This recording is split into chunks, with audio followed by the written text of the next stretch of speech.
안녕하세요. 사연을 재미있게 보고 있습니다. 정말 다양한 사람들이 있다고 느끼는데 저 역시 순탄치 않은 결혼 생활을 이어오며 혹시라도 저 같으신 분이 있으시다면 조금 더 용기를 내보셨으면 하는 마음에 사연을 보내게 되었어요. 저는 결혼할 당시만 해도 가정적인 남편을 만났다고 주변에서 부러움을 샀던 사람이에요. 하지만 결혼을 하고 나서 저도 이렇게 일이 커질 줄 몰랐고 저 하나만 참고 기다리면 이 가정이 지켜질 줄 알았습니다. 하지만 그건 아니더라고요. 결혼 후에 보면 시댁이 모질게 대한다든지 시월드라든지 그런 이야기들이 많잖아요. 제가 그 주인공이 될지 몰랐는데 어떻게 보면 제 스스로 초반에 잘못된 선택을 했기에 그런 것이 아닐까 하는 생각이 들기도 합니다. 제가 어떤 일이 있었는지 이야기해 드릴게요. 때는 10여 년 전으로 흘러갑니다. 저는 패션 회사를 다니고 있던 과장이었던 그때 남편과 처음 만나게 됩니다. 거래처를 왔다 갔다 하다 보니 자연스럽게 서로 같이 일하는 시간이 늘어났고 자상한 모습과 본인의 일을 철저하게 하는 사람이라 그런지 더 눈길이 갔던 것 같아요.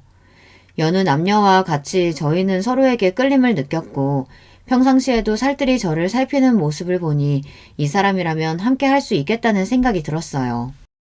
자연스럽게 저희는 연인이 되었고 3년을 연애 끝에 결혼을 하게 되었습니다. 저는 준비가 어느 정도 되어 있던 상황이었지만 남편의 경우 모아둔 돈이 거의 없었고 오히려 빚이 더 있던 상황이라 저에게 결혼 이야기를 꺼내는 것에 대해 망설여하는 것을 본 뒤에는 어차피 함께할 사람인데 그 정도는 아깝지 않다고 생각하고 있었어요. 돈이 무슨 문제겠냐는 생각이었고 제 벌이가 어느 정도 되었던 만큼 감싸주고 싶었던 마음도 있었어요. 내가 모아둔 돈도 있고 어느 정도 조율만 잘 된다면 결혼은 문제 없을 것 같아. 자기는 어떤 부분이 계속 걸려서 그런 거야? 사실 그동안 빚도 있고 내가 벌이가 자기보다는 적은 편이잖아. 그리고 집안이 좋은 것도 아니라 부족하게만 느껴져서 쉽게 이야기를 하지 못했던 것 같아. 하지만 괜찮다면 나는 그렇게 하고 싶지만 내가 염치가 있어야지 말이지. 본인 스스로 부족함을 느끼고 오히려 혼자 감당해내려고 하는 모습을 보니 오히려 안쓰럽다는 생각이 들었어요. 그 당시에는 저에게 헌신적이었고 항상 집에 데려다 주거나 세심하게 살피는 모습을 보니 남편으로서도 역할을 잘 해줄 수 있을 줄 알았거든요. 하지만 예비 시어머님을 뵐 때 뭔가 싸함을 느끼게 되었는데요. 이때라도 도망을 쳤어야 한다고 생각하지만 다들 아시잖아요. 정말 좋아하는 사람이 생기면 뭐든 다 해주고 싶고 조금 부족한 점이 있어도 우리 둘이 잘 살면 된다는 생각이 들다 보니 저도 감당해야 할 부분이라고 생각했던 것 같아요. 제가 이상하다고 느낀 점은 상견례 전 먼저 어머님께 인사를 드리러 갔을 때였어요. 가족 간의 만남이다 보니 인사를 드리는 건 당연한 일이잖아요. 그래서 사전에 먼저 연락을 드리고 찾아갔는데 가기 전에 미리 준비하고 싶어서 좋은 과일집에서 세트로 사서 갔어요. 근데 어머님의 반응이 제가 생각했던 것과는 다르더라고요. 어머님 안녕하세요. 오는 길에 빈손으로 오기가 그래서 과일 좀 사왔어요. 어머, 얘 요즘 누가 과일을 사들고 오니? 난 이런 것보단 상품권이 더 낫던데. 뭐 이건 돈 주고 직접 산 거야? 아님 받은 거니? 선물로 드리는 건데 다른 사람에게 받아서 드리진 않죠, 어머님. 제가 센스가 없었나 봐요. 그래도 맛있는 가게에서 사온 거니까 식사 후에 드세요.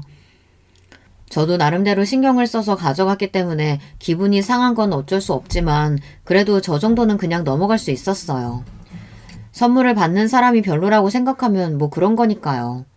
식사 후에도 마음에 들지 않으셨는지 이후에 제 연봉이라든지 자산에 대해서 많이 물어보셨는데 사실 저는 모든 것을 공개하고 싶진 않았어요.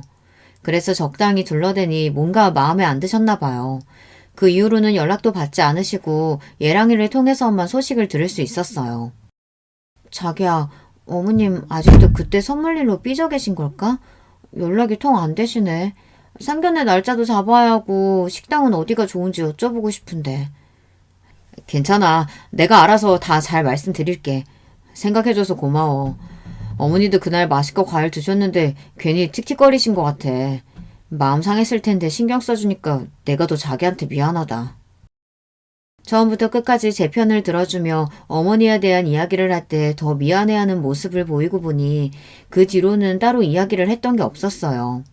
상견례 날짜가 되었을 때는 다행히 잘 대화가 이어졌고 저희 부모님도 남자친구를 마음에 들어 하셔서 속도를 내어 결혼을 진행하게 되었어요. 결혼 전에는 서로 상의하에 예단 예물과 관련해서 맞춰서 했고 저는 적당선에서 잘 드린 것 같았는데요.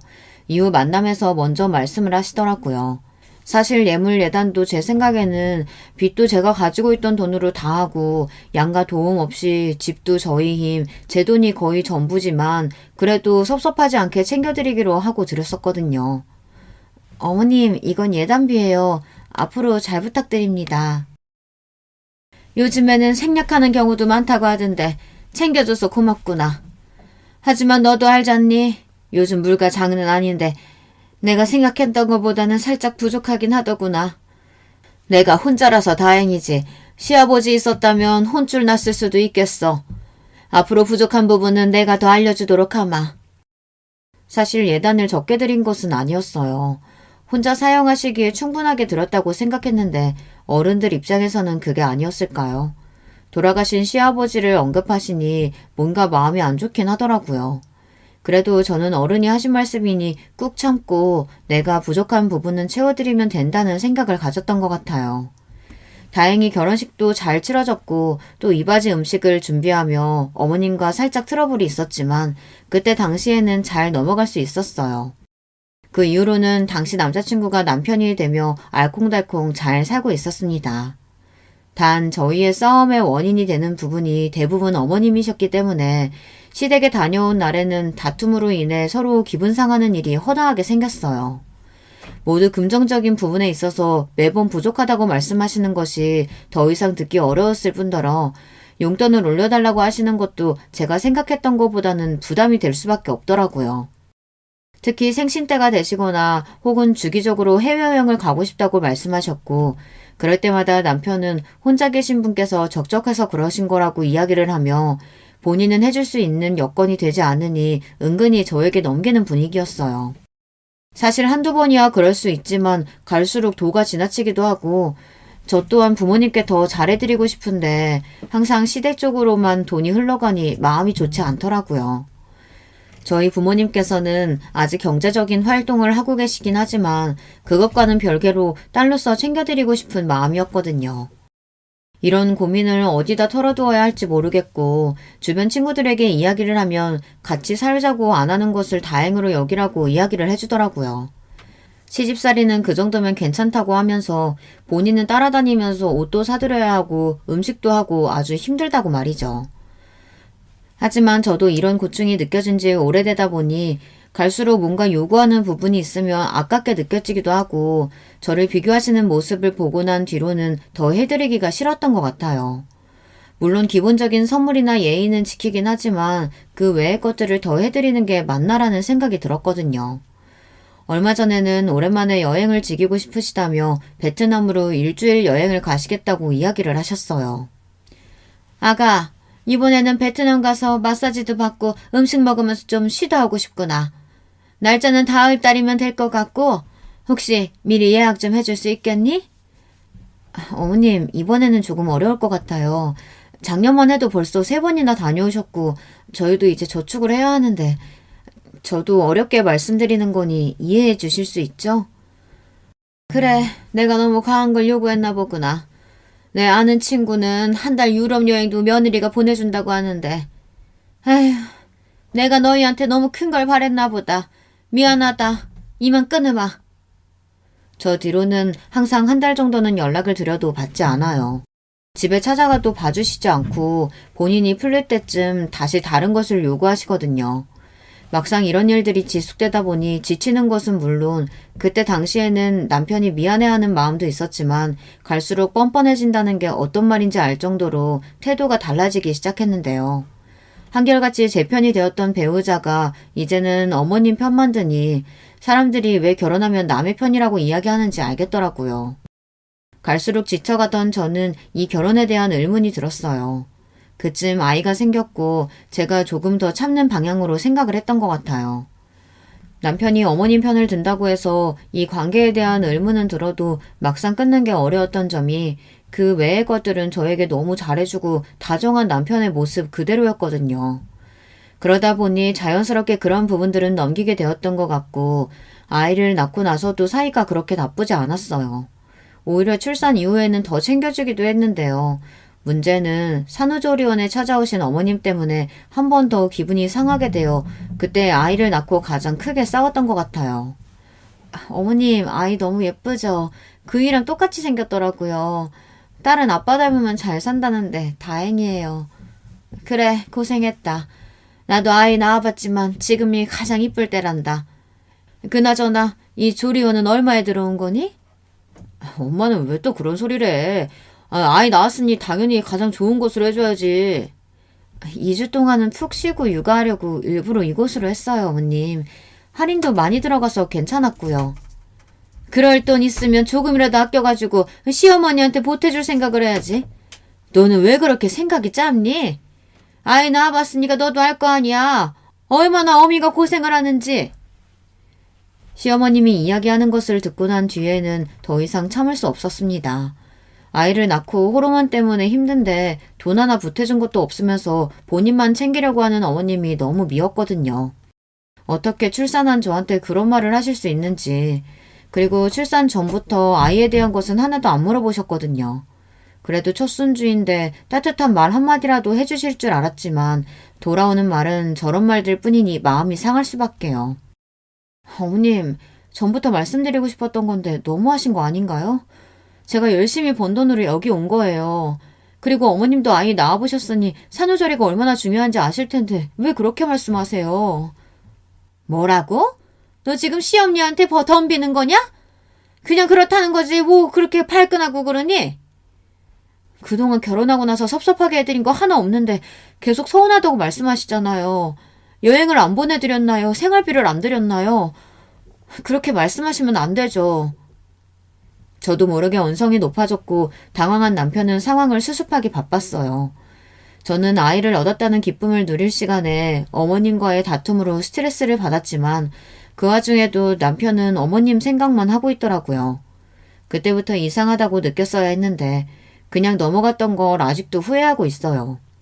그 뒤로는 일부러 제가 먼저 연락을 드리거나 하지 않았고 남편을 통해서 이야기를 전해 듣는 경우가 많았습니다. 그리고 시간이 지나 저에게도 동서가 생기게 되었고 식구가 늘어간다는 게 그렇게 큰 기쁨일 줄 몰랐는데 날이 갈수록 어머님은 저와 동서를 비교하며 저를 더 탐탁치 않아 하셨어요. 저는 정말 이해할 수가 없었습니다. 제가 뭐 잘못한 것도 없는데 계속 마음에 안 들어 하시고 그걸 떠나 제 아이까지도 모질게 대하시니 저도 마음이 열릴 수 없었죠.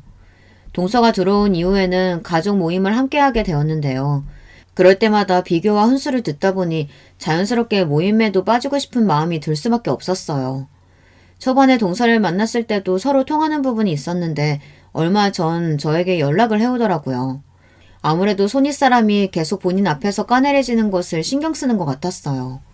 저도 물론 마음이 편하진 않았지만 반대로 동서는 얼마나 불편할까 싶더라고요. 동서 너무 마음 쓰지 마. 난 괜찮으니까.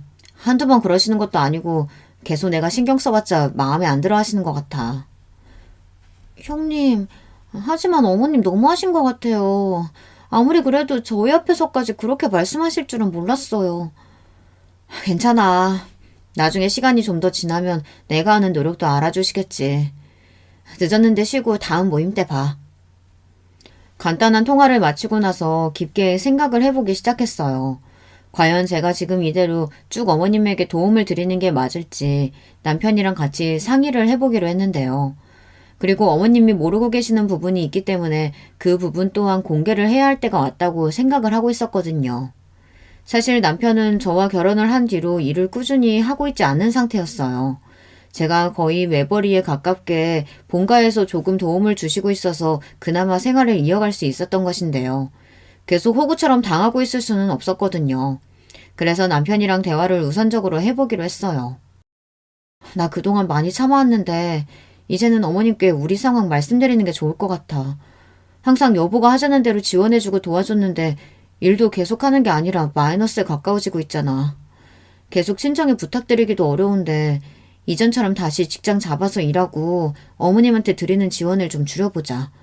이제 도련님도 결혼하셨는데 도움 주시지 않겠어? 여보, 진짜 말 서운하게 한다. 속으로 지금까지 그런 생각으로 날 봐왔던 거야? 자리 잡을 때까지 지원해주겠다고 했던 사람은 너였고 아이 낳고서 육아와 가정에 소홀하지 않은 것도 나야. 여보는 일 나가면 끝이지만 난 육아에 끝이 없다고. 근데도 나한테 지금 직장을 잡으라고 하는 거야? 여보 잘 들어봐.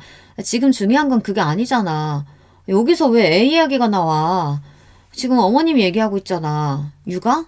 나도 우리 애 통잠 잘 때까지 어디 나가지 않고 육아휴직 내면서 도와줬잖아. 그리고 막말로 여보가 육아할 때 뭐 도와줬어? 조금만 힘들면 바람 쐬러 나간다고 카드 가지고 나가서 힐링한 건 누군데. 남편과의 대화의 끝은 제가 원하는 대답이 아니었어요. 갑자기 육아를 걸고 넘어지니 당황스럽더라고요. 사실 육아를 하며 도움을 아예 안 준 것은 아니지만 그렇다고 해서 큰 도움이 되었던 것도 아니에요. 저도 휴직 후 아이가 어린이집에 갈 때쯤 다시 복귀했고 지금은 아이도 적응을 잘해서 둘 다 충분히 직장에 다닐 시간이 되거든요. 본인이 하고자 하는 사업이 있다고 몇 년 동안 뒷바라지 했는데 그래도 안 되면 포기하는 게 맞지 않나요? 한 가정의 가장이라면 본인이 도움 줄 수 있는 부분은 해야 한다고 생각해요. 벌이가 많아야 한다고 하지 않았고 알바라고 해도 꾸준한 수입이 있다면 그거 하나로 만족할 수 있었어요.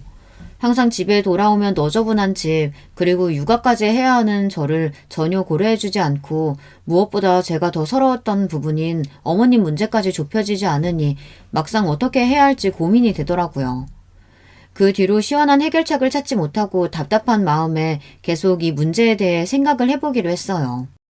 계속해서 친정의 지원을 받는 건 저도 부모님께 못할 짓인 것 같고 남편에게 통보 아닌 통보를 하기로 했어요. 말로 통하지 않으니 행동으로 보여주는 게 더 빠를 거라고 생각했거든요.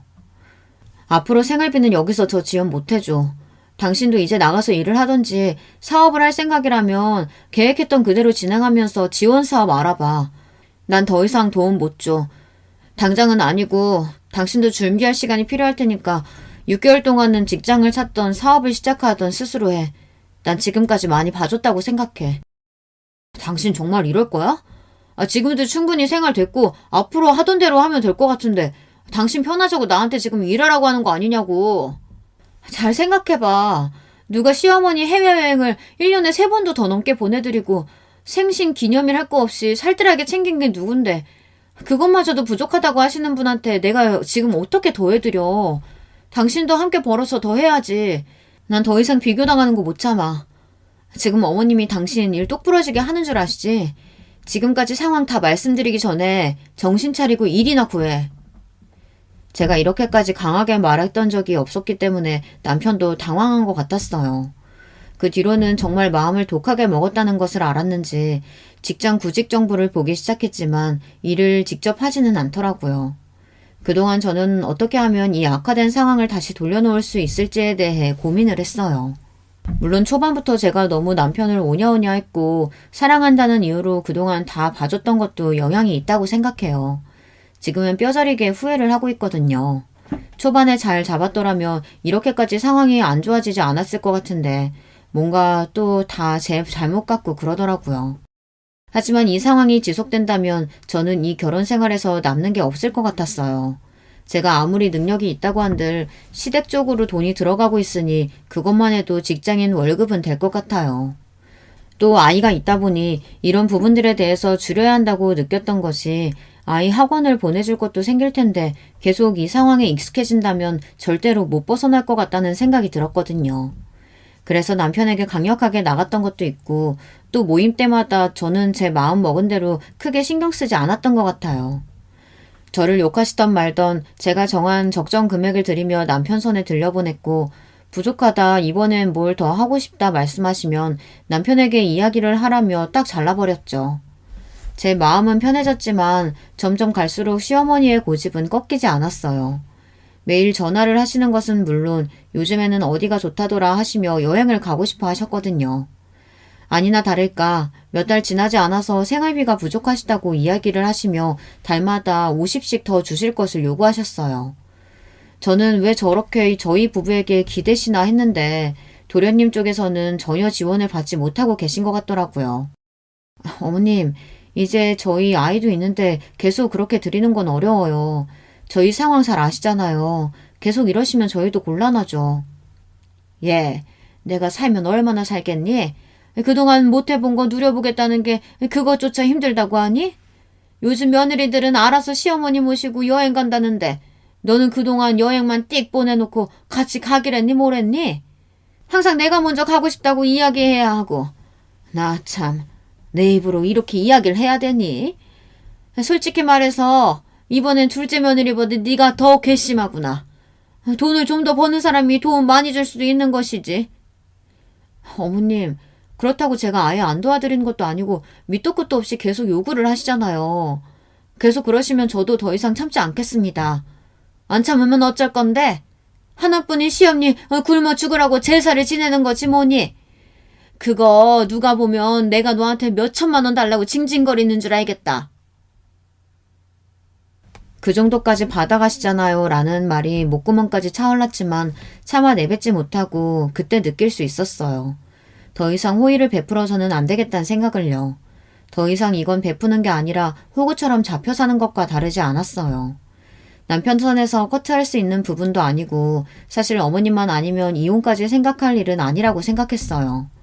근데 이게 몇 년째 지속되다 보니 이대로 가다간 진짜 모으는 돈도 없이 탈탈 털리겠구나 싶더라고요. 남편 빚도 다 갚아주고 집도 제 명의로 들고 왔는데 더 이상 당하고 싶지 않았어요. 그래서 남편에게도 강하게 이야기했던 것이었는데 돌아오는 게 이런 것이라면 저도 다 방법이 있었죠. 스스로 혼자 자립할 수 있도록 준비를 하고 이혼을 하더라도 아쉬움이 없도록 마음을 잡는 것이었어요. 다들 어머님만 안 보면 되지 않냐고 생각하실 수도 있는데 그게 되었다면 사실 초반에 남편이 강하게 이야기를 했어야 한다고 생각해요. 금전적인 관리를 다 남편에게 맡겼던 것도 제 잘못이었죠. 웬만하면 저도 다 안고 가려고 했지만 진심을 몰라주는 사람에게 왜 제 감정과 돈을 쏟아야 할지 의문이 들었거든요. 그래서 제 플랜을 짜기 시작했어요. 이제 더 이상 가정이 아닌 본인의 어머니만 챙긴다면 저 또한 이 가정을 지킬 노력을 할 필요가 없었거든요. 저는 제 아이의 인생 그리고 우리 가족이 행복하게 살았으면 했던 마음이었는데 이제 낭비만 하지 않기로 했어요. 너무하다고 생각하시는 분들이 있으실 수 있지만 저는 제 집도 지켜야 하고 결혼 후 5년 동안 모아둔 돈이 하나도 없다는 것에 충격을 받으면서 마음의 상처까지 받고 싶지 않았거든요. 이미 많은 상처를 받긴 했지만 지금이라도 바로잡아야겠다는 생각뿐이었어요. 그래서 일단 드리던 용돈을 절반 이상으로 줄이고 여행도 기념일이 아닐 땐 보내드리지 않았죠. 그 뒤로는 잠잠한 듯 싶었는데 제가 안 해드리니까 동서에게 연락해서 슬슬 여행 이야기를 꺼내시는 것 같더라고요. 그 뒤로는 동서가 저에게 어머님께 도움을 드리는 게 좋지 않겠냐고 하는 것을 듣고 나서는 더 이상 동서도 제 편이 아니라는 것을 알게 되었어요. 형님 잘 지내시죠? 요즘 어머님이 통 입맛도 없으시다 하고 이번에 여행을 좀 보내드리면 어떨까 하고요. 아 그래? 동서 그럼 이번에 동남아 쪽으로 절반씩 해서 부담하는 거 어때? 일단 나는 당장은 여유가 없다 보니 한 3개월 뒤로 잡으면 될 것 같은데. 아, 저희도 보태야 하나요? 제가 알기로는 형님네가 좀 더 여유가 있다 보니까 어머님께서도 도움을 받으신 걸로 알고 있거든요. 근데 이번에 지원을 좀 덜 해주신다고. 그래서 좀 힘드신가 봐요. 원래 하던 대로 하셔도 딱히 마이너스도 아니실 것 같은데. 형님, 제 입장에서는 사실 이런 부담을 겪는 게 형님이 잘하시면 딱히 안 겪어도 될 일 같거든요. 동서, 지금 말 다 했어? 우리 집이 여유 있다고 누가 그래? 그동안 동서는 내 편인 줄 알았는데 그렇게 생각하고 있었다니 실망이다. 나도 여행 가고 싶은 거 참아가면서 일하는 거야. 뭐? 여유 있는 사람이 더 내야 하는 건 당연하니까 그동안 내가 했던 대로 하라고? 솔직히 말해서 도련님이랑 동서가 지금까지 해온 게 뭐가 있어? 항상 평상시에는 내가 다 하고 기념일 때만 신경 팍팍 쓰면서 그것 때문에 비교당하는 게 얼마나 힘든 줄 알아? 그동안 쌓아왔던 걸 쏟고 나니 속이 다 시원하더군요. 나중에는 아무 말도 못하고 제 말은 그게 아니라 하면서 말을 해주는데 그 뒤로는 귀에 들려오는 대화는 딱히 기억에 남지 않았어요. 그날 남편을 불러서 이야기를 해봤지만 들려오는 대답은 이전과 다르지 않았어요. 동서한테 전화 왔는데 여유 있는 쪽이 더 내야 한다는데 그게 맞아? 여보가 어떻게 조율 좀 해봐. 도련님이랑은 이야기 해봤어? 또 그 얘기야? 여보, 지금까지 우리 잘 지냈잖아. 그냥 원래대로 하던 대로 살면 안 되는 거야? 그럼 우리 부모님은? 장모님하고 장인어른은 지금도 일하고 계시잖아. 그 사업하신다고 하셨나? 꽤 잘 되신 걸로 알고 있는데 지금처럼 살면 트러블 생길 걱정 없고 우리도 쪼들려서 사는 것도 아닌데 이 정도는 괜찮지 않아? 제가 예상했던 대로 저희 부모님은 안중에도 없더군요. 시집가서 잘 살기만 하면 된다고 본인들은 신경 쓰지 않아도 된다고 했던 부모님께 죄송해졌어요. 그동안 지원만 받았지 해드린 것 하나 없다는 것에 죄스럽고 우리 부모님도 못하시는 걸 시댁에 왜 계속 지원을 해드려야 하나 싶었거든요. 많이 벌고 덜 벌고를 떠나서 이건 아니지 않나요? 자연스럽게 이런 트러블이 지속되다 보니 아이 앞에서 싸우는 일도 많아지고 마음도 편하지 않았어요. 직장에서도 월급을 받으면 필요하다고 돈을 가져가는 남편에게 짜증이 나고 그 뒤로는 통장 비밀번호를 바꿨어요. 앞으로 주는 생활비로만 생활하고 어머님께 드리기로 한 용돈은 절반을 줄여서 드릴 거라고 이야기했더니 아주 난리가 나더라고요. 그래서 남편에게 당신이 절반만큼 벌어서 드리면 되지 않냐고 이야기하니 입을 삐쭉 내밀고는 더 이상 말을 하지 않았어요. 조금씩 제 돈을 찾아가기 시작하니 모으는 재미도 생기고 얼마 전에는 투자까지 하면서 꽤나 쏠쏠하게 돈을 만질 수 있었어요. 다행히 이 통장은 남편이 모르고 있기 때문에 개인적으로 가지고 있을 수 있었고 시간이 지나니 남편은 제 화가 조금씩 풀린 줄 알고 다가오기 시작하더라고요. 이제 여유도 있으니 어머님을 도와드리자고 말이죠. 그 뒤로는 살짝 흔들리긴 했지만 지금 평정심을 유지하고 있어야 나중에 더 손해를 안 볼 것 같아 살짝만 올려드렸고 남편도 제가 독하게 나가니 일을 하기 시작했어요. 이대로 평화가 이어질 줄 알았어요. 하지만 이어졌다면 제가 이렇게 사연을 보내고 있진 않겠죠. 그동안 이제 어머니에 대한 스트레스를 더 이상 받지 않을 거라고 생각했지만 아니었어요.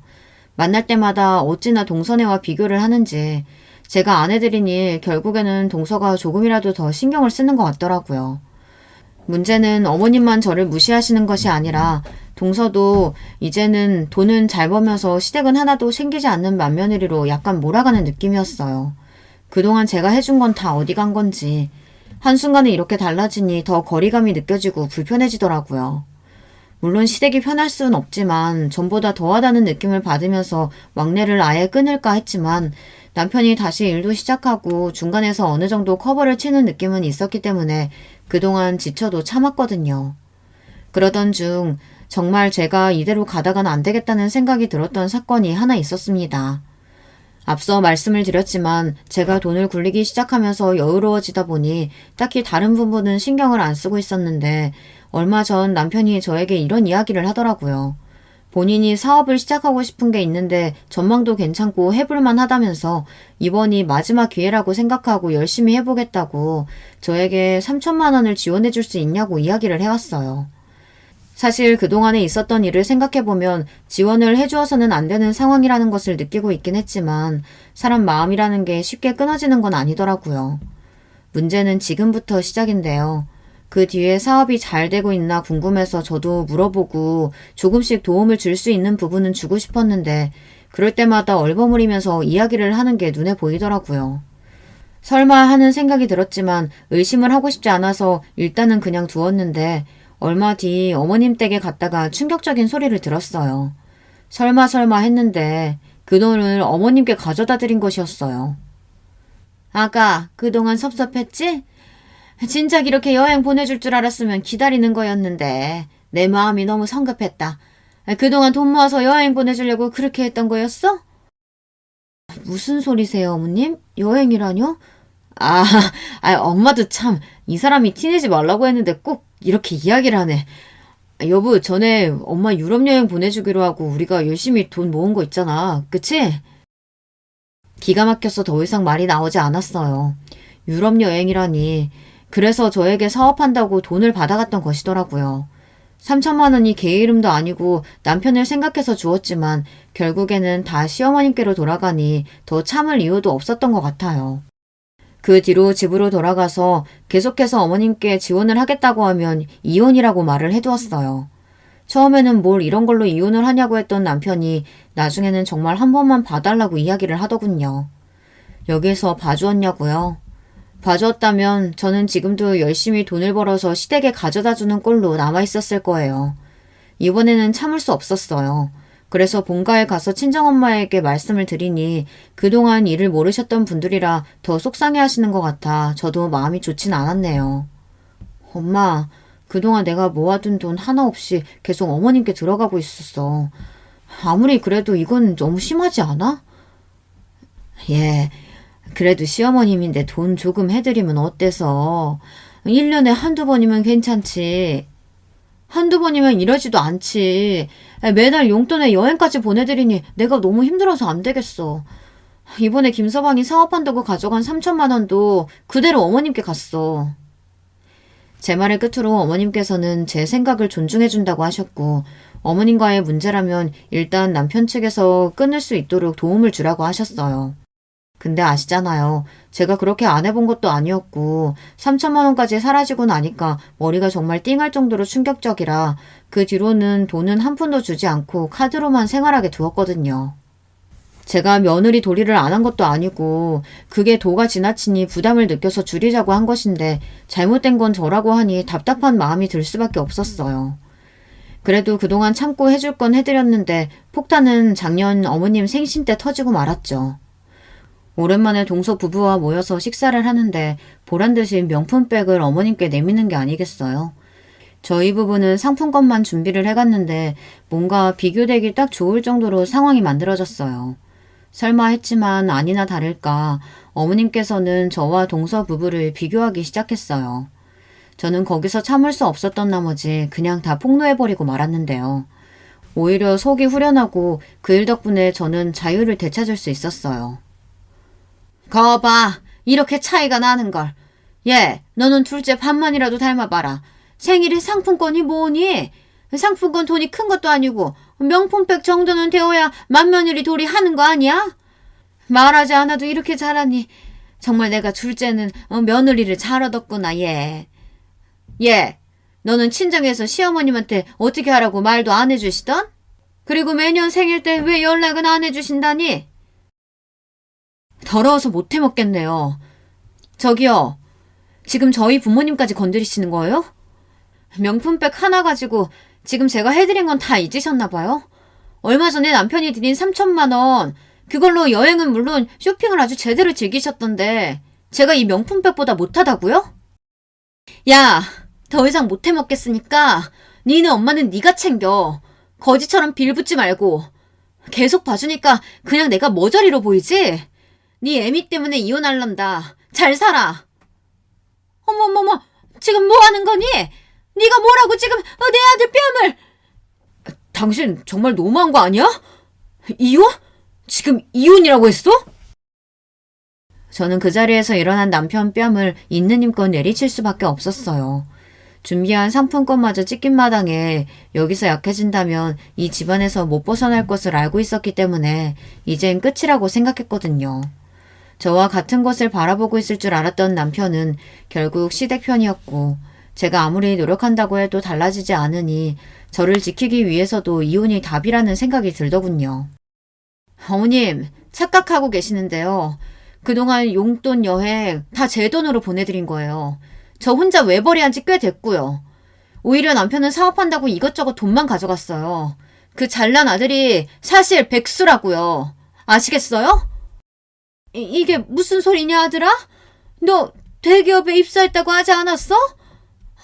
아가, 너도 봉급 많이 올라서 월천은 우습게 번다고 들었는데. 월천이요? 그건 누구 입에서 들으셨을까요? 제가 다른 사람들보다 더 벌긴 해도 그 정도는 아닙니다. 저 그동안 힘든 거 참아가면서 어머니께 좋은 거 다 해드리고 싶었어요. 하지만 혼자서 버는데 계속해서 감당하기가 어려워지니 부탁드렸던 건데 계속 동서와 비교만 해대셨잖아요. 하지만 이제 상관없습니다. 이젠 저도 더 이상 호구같이 굴지 않을 거예요. 그 뒤로 그 자리를 뛰쳐나왔고 홀가분함과 속에서 올라오는 화를 동시에 느꼈어요. 그동안 제가 했던 행동들은 당연한 것처럼 느꼈던 시댁, 그리고 남편은 겉으로만 저를 생각해주는 척하며 속으로는 저를 이용하고 있었다는 사실이 슬프고 힘들더라고요.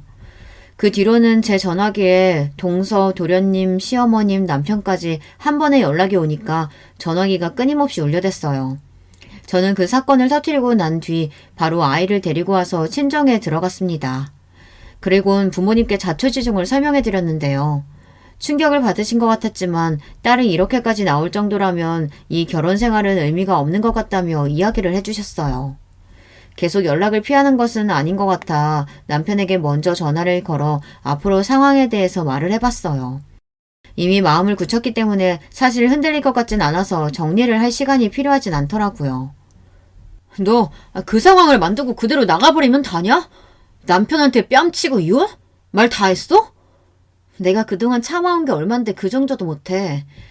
이혼 흥분해서 나온 소리 아니야. 예전부터 생각해왔어. 난 알아서 잘해줄 줄 알았는데 결국에는 날 그냥 효자 노릇하려고 이용한 도구밖에 더 돼? 말을 왜 또 그렇게 해? 일단 만나서 얘기하자. 어디야? 내가 거기로 갈게. 애는 왜 또 데리고 갔어? 네가 알아서 뭐 할 건데. 이혼 서류 보낼 거니까 사인이나 해. 소송 걸 생각은 죽어도 하지 말고. 친권도 다 내가 가져올 거야. 그리고 그 집도 4명이니까 당장 짐 싸서 나가고. 앞으로 필요한 얘기는 문자로만 해. 단번에 끊어버리니 얼마나 숨통이 트이던지. 아무것도 없이 나갈 남편이 걱정되면 어쩌나 했지만 이미 제 마음은 전보다 사그라들었던 것 같아요. 영원히 내 편일 것 같았던 다정한 남편. 하지만 결국 저는 효자 노릇을 위한 수단이었을 뿐 정말 절 사랑하긴 했을까요? 그 마음조차 의심이 들다 보니 마음이 더 편하지 않았어요. 급한 대로 아이의 유치원은 부모님께 등하원을 맡기고 저는 집으로 돌아가 절차대로 진행을 할 수 있었습니다. 제 스스로도 잘한 일이라고 생각하는 부분 중 하나가 이혼을 결심하고 흔들리지 않았다는 점이에요. 사실 시어머님께 해드린 것들 말이라도 좋게 해주셨다면 어땠을까라는 생각이 들기도 해요. 모질게만 대하지 않으시고 저를 며느리로서 따뜻하게 대해주셨다면 그 돈이 아까웠을까 싶기도 하고요. 외벌이로 계속 버티다 보니 저도 지칠 수밖에 없었는데 그때마다 위로해주시고 조금이라도 제 마음을 이해해주셨더라면 이렇게까지는 하지 않았을 것 같아요. 남편도 마찬가지죠. 어떻게 보면 영원한 제 짝인데 초반에는 스스로 부족하다고 느끼고 저에게 미안한 마음이라도 있었지만 갈수록 달라지는 눈빛 그리고 정리를 하다가 알게 된 사실 중 하나는 저 몰래 외도를 하고 있더라고요. 그것도 제 돈으로 말이죠. 통장에서 계속 현금이 나가고 본인 통장으로 이체해서 쓰고 있었던 것이었어요. 외도는 어떻게 아셨냐고 물어보실 수도 있는데 일단 통장 내역은 그렇다 쳐도 블랙박스는 어떻게 핑계댈 수 있는 부분이 아니더라고요. 더 이상 귀찮게 끌려다니고 싶지 않아서 그 내역들도 다 저장해두고 만나서 이야기를 하니 꼬리를 내리고 다시는 그러지 않겠다고 하면서 빌었어요. 그동안 어머님께 내 돈으로 효자 노릇한 걸로 모자라서 여자까지 있었네? 일도 안 하면서 재미는 혼자 다 보고 이렇게라도 알게 돼서 다행이야. 그래도 그동안 산 정이 있으니까 여기서 깔끔하게 끝내면 위자료고 뭐고 필요 없으니까 친권 포기하고 꺼져. 여보, 오해야. 진짜 몇 번 만난 게 끝이고 여보가 생각하는 그런 사이 아니야. 믿어줘. 내가 다 잘못했어. 그냥 힘들다고 해서 몇 번 이야기 들어준 것 뿐이야. 근데 그 상대가 더 대박이더라. 난 그렇게 코맹맹이 소리까지 낼 줄은 몰랐는데 동서가 아주 재주가 좋더라고. 내가 정말 할 말이 없어. 제발 동생에게 이야기하지 말아줘. 그렇습니다. 남편은 제 돈으로 동서와 바람까지 피고 있었던 것이더라고요. 사실 이것까지는 제가 긴가민가 하긴 했는데 목소리 톤을 들어보니까 딱 동서였고 차 안에서 동서가 자주 쓰는 브랜드의 립스틱까지 나왔어요. 자기야, 이번에 내가 크게 하나 해줄게. 근데 우리 이래도 되는 걸까? 나 너무 무서워, 자기. 이러다가 다 알게 되면 우리 어떻게 되는 거야? 지금까지 잘 만났잖아. 우리는 아무것도 달라지는 거 없어. 그냥 집사람 돈 쓰면서 사랑하면 되는 거야. 그 집 정말 잘 살거든.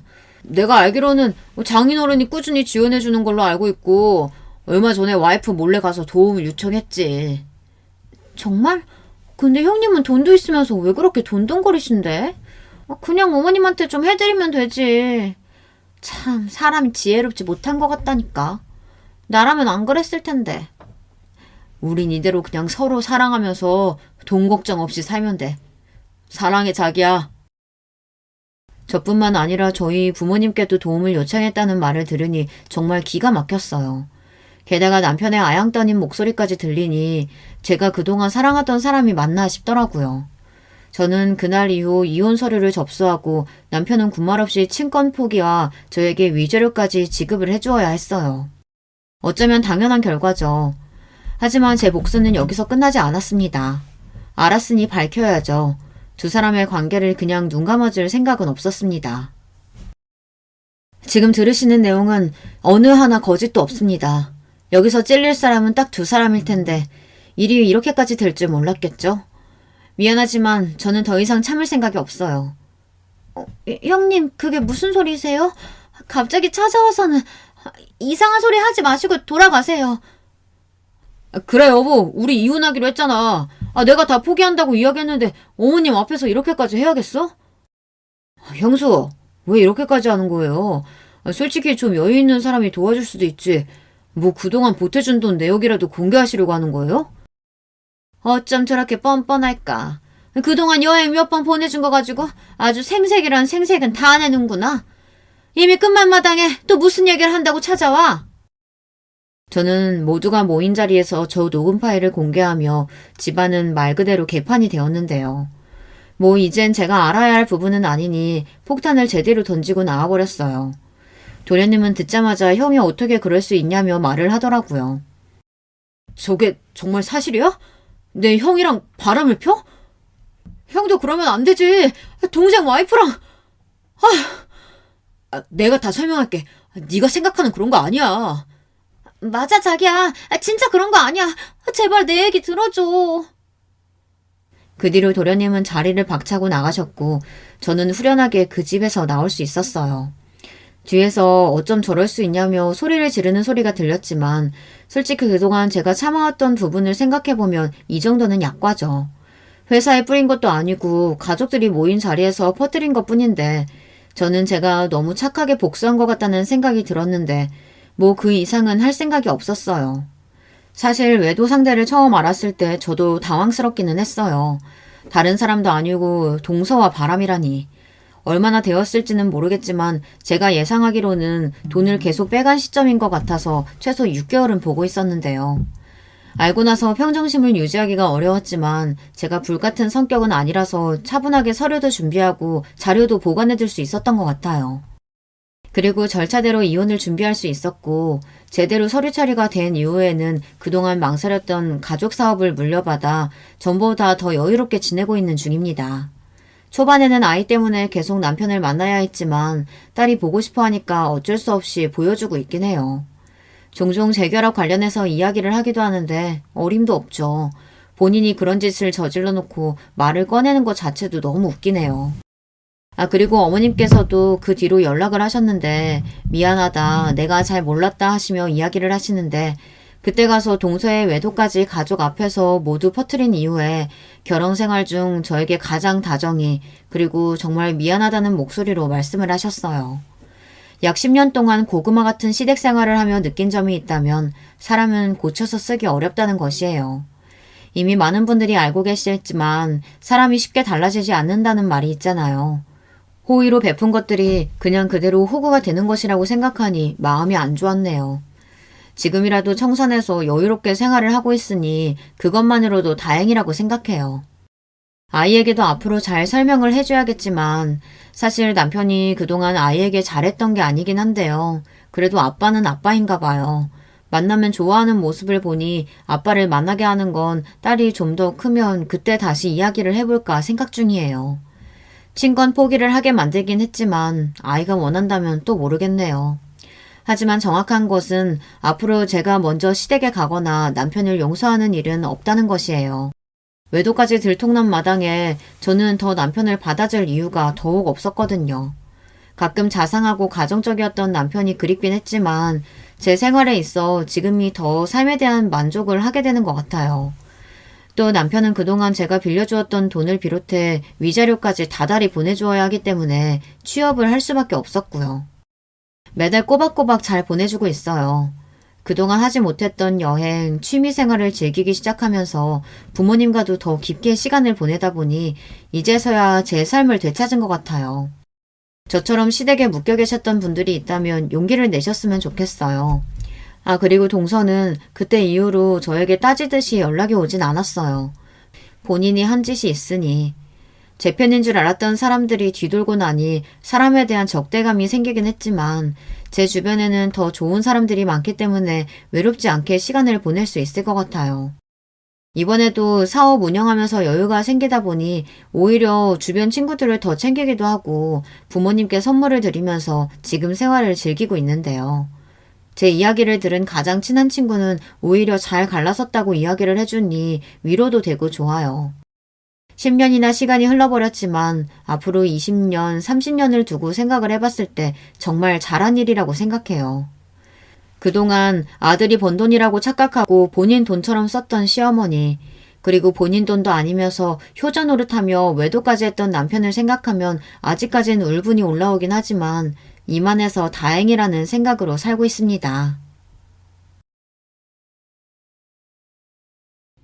안녕하세요. 어느덧 제 자신을 70대라고 소개하게 되다니 적으면서도 잘 실감이 나지 않네요. 아무튼 주민번호상으로 그렇게 나이가 됐네요. 마음만은 그렇지 않다고 믿고 싶을 뿐입니다. 이런 저의 이야기를 누군가와 나눠보고 싶어서 서툴게 글을 적어보게 됐습니다. 저를 비롯하여 다들 어릴 적부터 잘 알아왔던 친구들이 한 명씩은 있으실 거예요. 사이가 좋았을 수도 있고 아니면 같이 지낸 시간이 많아서 친구라고 부르기도 했었을 거고요. 저에겐 후자 쪽에 가까운 중마고우 친구가 있었어요. 이름은 영환이라고 하는데 고등학교 시절에 같은 반이었답니다. 저는 6남매 중 넷째였고 영환이는 3형제 중 막내였어요. 그러다 보니 영환이는 늘 형제가 많은 우리 집에 곧잘 놀러왔고 둘 다 그림 그리는 걸 좋아하고 소질이 있어서 더욱 친해졌어요. 승철아, 난 언젠가 꼭 그림으로 성공할 거야. 서울 가면 화실도 좋은 데 많고 거기서 문화생으로 일들도 하고 그러더라. 돈도 많이 벌 수 있고 유명해진대. 너나 나나 둘 다 그림 그리는 거 좋아하니까 꼭 올라가서 우리 일을 한번 해보자. 선생님도 우리 인정해 주셨잖아. 당시에는 요즘 애들처럼 애지간해서 다들 대학을 가는 때도 아니었고 고등학교까지 다녔으면 잘했다고 생각될 때였어요. 저 같은 경우는 형제들도 많고 아무리 차남이라지만 집에서는 크게 관심이 없었어요. 어릴 적부터 공예나 손으로 조작하고 그리고 만드는 것을 잘했던 저는 고등학교 때 선생님께 이 부분으로 인정을 받았어요. 저 말고 이 영환이 친구 역시 그림을 잘 그리는 편이었는데요. 둘은 선의의 경쟁자이면서도 비슷한 꿈을 갖고 있는 동역자이기도 했었어요. 이후 고등학교를 졸업하고 군대도 다녀온 뒤 둘은 함께 서울로 올라오게 됐고 같이 화실에 다니게 됐답니다. 문화생으로 일하면서 아주 많은 일들을 겪고 힘든 일들도 제법 많이 만나게 됐어요. 지방에서 올라온 두 촌놈을 대하고 굴리는 모양새는 아주 험악했거든요. 결국 우리는 다른 작업실로 옮겨가게 됐고 그나마 거기서 조금 기력을 펼치게 됐습니다. 그땐 제가 좀 더 잘 풀렸고 이 부분에 대해서 영환이는 처음에 축하를 해줬어요. 승철이 네가 좀 더 손이 빠른 것 같아. 여기 박 선생님은 네 재능을 아주 좋게 봐주시니까 이제 승승장구하는 일만 남았네. 너무 부럽다 이 자식아. 이렇게 웃으면서 말을 해줬지만 나중에 박 선생님이 저를 찾는 일이 많아지고 영환이가 조금씩 소외되면서 우리 둘의 관계는 점점 뒤틀리게 됐어요. 당시 저는 많은 작업량들을 감당하느라 힘들어서 기진맥진해 있었는데 도통 본인 쪽으로 일이 늘어나지 않으니 영환이는 셈이 났나 봐요. 이상하게 이 무렵쯤부터 은근슬쩍 빈정거리고 화가 나 있는 말투를 쓰더라고요. 좋겠다 승철아. 난 지금 돈 받을 곳도 없고 정말 딱 죽을 지경이야. 박 선생님이 널 되게 예쁘게 보는 것 같던데 이러다가 너 할머니한테 장가 가는 거 아니냐? 이 말은 저와 박 선생님을 동시에 모욕한 말이었어요. 피로도가 심해 있었고 그 전에도 슬쩍 감정 섞인 말장난을 하는 영환이에게 쌓여 있었던 저는 못 참고 그만 물리적 행동을 하게 됐어요. 이후로 둘이 며칠 안 되어 사과를 하고 화해를 하긴 했지만 좀처럼 우리 둘 사이는 좁혀지기 힘들겠더군요. 저는 점점 더 바빠졌고 이윽고 영환이는 다른 화실로 옮겨가게 됐으니까요. 아예 평행대로를 달리게 되면서 둘이 함께하던 길은 없어졌고 어쩌다가 만나서 서로 작업에 대한 고충을 털어놓는 정도가 됐어요. 이때 같이 만나던 화가 친구들이 몇몇 또 있었는데 모임을 하나 만들어서 주기적으로 만나긴 했답니다. 그렇게 다들 꾸준히 그림 일을 10여 년을 넘도록 하는 사이 영환이 녀석이 갑자기 장가를 가게 된 거예요. 당시 전 장가 갈 생각이 전혀 없었지만 영환이는 평소 빨리 가정을 꾸리고 싶어 했었어요. 그리하여 친구들 모두 모여서 축하를 해주었고 영환이는 이때 아주 굳은 다짐을 내보였답니다. 이제 내가 책임질 가족이 생겼어. 마누라도 생겼고 하니 얼른 애도 낳고 더 열심히 일해서 유명해지고 돈도 많이 벌 거야. 승철이 너도 앵간히 일하고 가정 꾸려. 남자는 가정이 있어야 비로소 제 몫을 하는 거야. 전 이렇게 젠체하면서 저에게 기회만 있으면 설교를 하려는 영환이가 마음에 들지 않았어요. 그럼에도 어릴 적부터 끈이 연결되어 있다는 인식이 있어서인지 불만이 있다가도 그걸 마냥 티를 낼 수가 없더라고요. 그렇게 은근하게 여전히 우리 사이에 거리는 있는 상태로 쭉 인연을 이어가게 됐어요. 이후 얼마 안 되어 영환이는 아들, 딸을 2살 터울로 낳았고 우리들 또래 중에선 제법 빨리 자식을 본 셈이었답니다. 그런 모습을 보면서 그전에는 딱히 가정을 꾸릴 생각이 없었던 저도 조금은 결혼 생각이 들기 시작했어요. 그리고 제일 중요한 건 이 시기부터 정말 영환이 말대로 모든 게 달라지기 시작하더군요. 자식이 있어서 그런 건지 아니면 원래 그 자신만만한 모습에 박차가 가해진 건진 몰라도 영환이는 아주 눈코 뜰 새 없이 바쁘게 뛰어다니고 일하기 시작했어요. 영환이 말로는 본인이 가정도 있고 하니까 다들 믿음직스러워한다면서 이 부분을 여전히 훈계하려 드는 거예요. 그리고 단순 훈계로 치부하기에는 실제로 이때 무렵부터 영환이는 단독 작업실을 열게 됐어요. 만년 문화생에 하청받아서 일하는 입장과 달리 이제 사람을 부리는 입장이 된 거예요. 무려 영환이에게 일을 맡겨오는 작업실도 늘어나게 됐고 이 모든 것은 발빠르게 뛰어다닌 영업력도 한몫하게 됐고요. 그때 영환이는 여전히 저에게 애정인지 자격지심인지 모를 소리를 하면서 충고를 하더라고요. 제가 원하지도 않고 바라지도 않았던 충고를 말이에요. 승철아, 언제까지 남의 일만 해주면서 살래? 그거 길어봤자 우리 같은 기술쟁이들은 얼마 안 지나서 나가 떨어져. 너도 얼른 장가 가고 뭣도 하고 생계를 책임지려면 네 힘으로 작업실을 차려야 돼. 나 봐라. 벌써 여기저기서 작업들 물밀듯이 들어오고 있고 돈도 꽤 벌리고 있어. 이게 바로 사는 의미가 있는 거지. 너도 얼른 정신 차려라. 조금 있으면 이 길도 닫히기 마련이야. 하지만 저도 몸자존심인지 친구가 해주는 충고는 영 안이 꼽고 듣기 싫더라고요. 꿋꿋하고 고지식하게 저를 믿고 써주는 한 작업실에서 여전히 제 작업과 병행하면서 남의 일을 해주고 있었어요. 그러던 사이 영환이는 점점 저와 간격차가 벌어지면서 나중엔 작업실 선생님 대 하청 작업을 하는 일개 직원 사이로 마주하게 됐어요. 하지만 영환이는 뭐랄까 여전히 친구로서의 거리를 유지하며 다가오더군요. 그러니 이때도 저는 영환이가 저에게 선의는 있다고 느꼈던 것 같아요. 당시에 제가 만나던 여자가 있었고 결혼을 약속하게 됐는데 이 사람조차도 영환이를 알아보고는 제 친구냐며 놀라더군요. 그 모습에 슬쩍 상처를 받기도 했었답니다. 어머, 승철 씨 친구가 그 김영환 작업실 소장 그 사람이에요? 대단하다. 그분 진짜 유명하잖아요. 우리 문화생들 사이에서 엄청 유명해요. 거기 한번 들어가 보고 싶다고들 난리인데 승철 씨는 김영환 선생님이랑 뭐 해볼 계획은 없는 거예요? 친구잖아요. 이 말을 듣고 더 자존심이 상해서 말을 길게 꺼내지 않았지만 이후에 제가 결혼을 하면서 어쩔 수 없이 알렸고 영환이는 찾아와서 역시나 꽤 생색을 내면서 갔어요. 어쩌다 보니 제가 작게 마련한 살림살이가 영환이 작업실 근처였고 그쪽과 자주 오가면서 보게 됐답니다. 저는 한 달 벌어서 한 달 먹고 사는 봉급쟁이이다 보니 형편이 좋지 않았고 아내도 똑같이 다른 작업실에 나가서 일을 하곤 했어요. 가끔 쌀이 떨어지기도 하고 근처 쌀가게에 가서 쌀을 외상으로 빌려오는 시간들도 있었답니다. 어느 날 그렇게 쌀을 사서 돌아오는 제 뒤로 누가 저를 거칠게 불러대기에 돌아봤더니 바로 영환이었어요. 고급차에 몸을 담고선 저보고 타라며 자기 집에 가서 한잔 하자는 거예요. 당시 저는 아내와 다툰 직후였기 때문에 곧장 집에 들어가기도 싫었기에 될 대로 되란 심정으로 영환이의 집으로 따라 들어갔어요. 가보니 입구부터 번쩍번쩍 빛나는 구두며 신발들이 가득 놓여있고 거실에는 큰 샹들리에가 걸려있고 영환이의 재수씨는 결혼식 때 뵀을 때보다 안색이 훨씬 좋아졌더군요. 머리도 구불구불하게 파마를 해서는 옷도 좋은 옷을 입고 있었고 마치 외국에서 본 것 같은 그런 부엌에서 음식들을 가득 차려내주는 거예요. 그때만 해도 제가 그날 봤던 영환이의 집안 모양새가 평화롭고 유복한 한 가정의 마지막 영정사진과 같은 장면이었다는 걸 알지 못했답니다. 그러고 한 몇 개월 지났을까요? 저희 집이 영환이네 작업실과 가까운 곳이었으니까 늘 자전거로 그쪽을 지나다니곤 했었어요.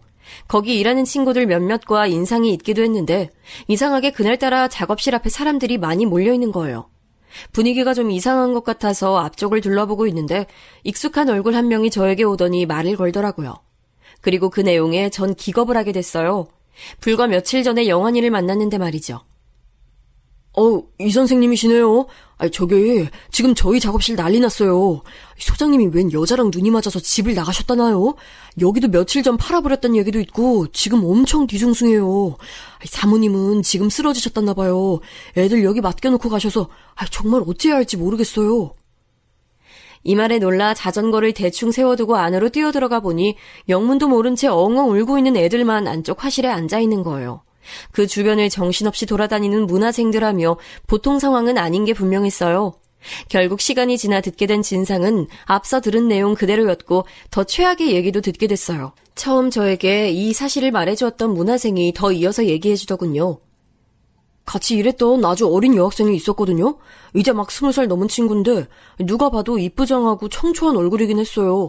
마치 그림으로 그린 것 같달까. 그 친구한테 눈독 들이는 사람들도 여기 꽤 있었죠. 하지만 설마 소장님과 그런 관계일 줄은 정말 몰랐어요. 가끔 소장님 댁 가서 애들이랑 놀아주기도 했었는데 말이에요.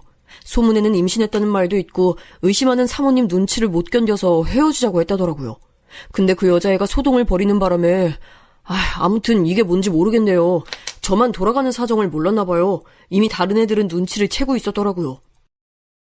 도통 이게 뭔 얘기인지 머릿속에서 정리가 하나도 안 되더라고요. 그래도 눈앞에 펼쳐진 광경들이며 있는 그대로 받아들이는 수밖에 없었어요. 이 사정을 아내에게 말했더니 참 기가 막혔는지 이런 소리를 읊조리더라고요. 와, 세상 사는 일 참 모를 일이야. 난 그 집 옆였네. 뭐 저런 팔자가 있나 싶어 부러워했거든. 맨날 비싼 옷 입고 돈도 많아 보이고 애들까지 때깔 좋게 입혀서 키우는 거 보고 내 팔자 한탄이나 했어.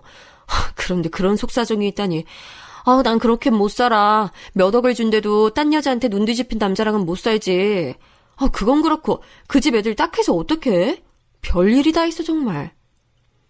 아내 말 맞다나 졸지에 홀로 남게 되어버린 그 집 재수씨며 애들은 어떻게 됐는지 궁금하긴 했어요.